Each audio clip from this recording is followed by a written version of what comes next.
Master Venom มันออกมาตัวขวาชื่อเสียงตัวหนูเกิดแต่ตายไม่หัวคริสแคสมาซานี่นั่นเป็นเชลมองไฮเตียกูสำนักไต่ไฟเนี่ยเป็นไฟ number one นี่ยี่ตัว character วันดอชเพลย์เนี่ยเราใน movie ว่า Dr. Tom พ่อเนงโกนี่เชื่อ Dr. Tom ลุงเป็นหัว Scorpion ว่าDr. Tom เที่ยวว่าจามิท่าไว้ใน movie ว่านั่นเด้ปะตัว Mortal Kombat ยาเลยเที่ยวว่านู่นนี่ยชอบไปอิลูมูว่าเนี่ยคนใน movie ก็อยู่แล้วตีน้อ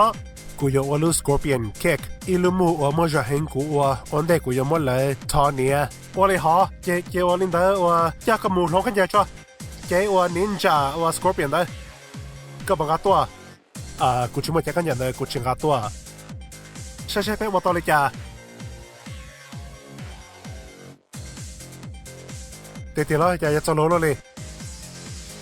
แต่เนี่ยคริสคาสมาซาท่านนั้นยาว่าเดี๋ยวชิมารอนจังฮัสฮักาลาตระ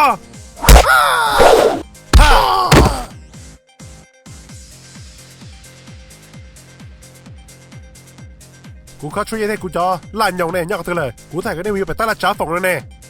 อะไรฮะถ้าก็จั่วว่าจะยองให้จันเดอร์สกอร์เปียนรู้move from Dr. Tom พ่อเองก็จะยาวถอนนินจาก็ยาดีไทสโตก็รู้ว่านกไก่รอแต่นกเกลีเจนจะแค่แต่ถอกันยาในนั้นก็จะต้องเจงฟ้าจีเจงฟ้าจะก็ยังมาก็เอาลูกนกไก่ยังมันยาวในนั้นได้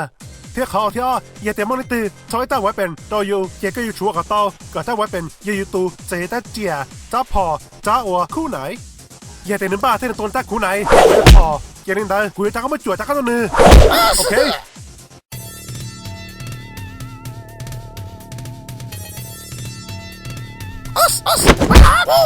เมียว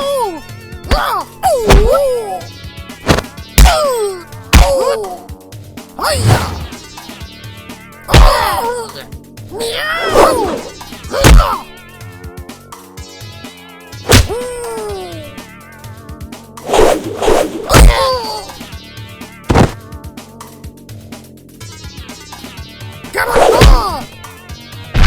inch มาลุ้นยังไงโอ้จนนี่จะใช้กูในวิดีโอเกิดที่ไทยเอาลูกนกไก่เที่ยกูสาวโอ้จะรอคริสมาซาวาสันนั่นเที่ยแคสมาซายาเลยเวียดนิดสกอร์ปิโอว่าสกอร์เปียนก็เอาให้เราลูกนกใช่เนี่ยเขาได้เขาได้ยินให้ชับเลยนะกาลาตนาก็ชิงกับเชคเลยเหรอนี่นั่นน้องไปยังนั่นน้องกูเนี่ยเช็คอะไรกูจริงแกอ่ะเนี่ย